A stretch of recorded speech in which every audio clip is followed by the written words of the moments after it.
रामकृष्ण हरी विठ्ठल केशव. पुरुषत्व मांस खाल्ल्याने वाढत नाही, तर हे पदार्थ खाल्ल्याने वाढतं, किंवा हे पदार्थ खाल्ल्यामुळं चेहऱ्यावरती तेज राहतं, आयुष्य वाढतं.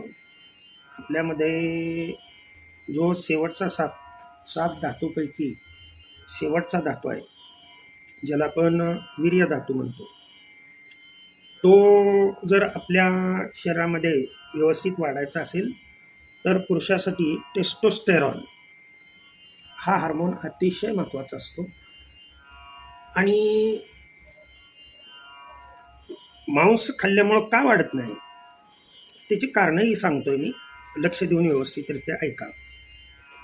पहिली महत्त्वाची गोष्ट, जवळजवळ जी व्यक्ती मांस खाते ती व्यक्ती 100% दारू पिते.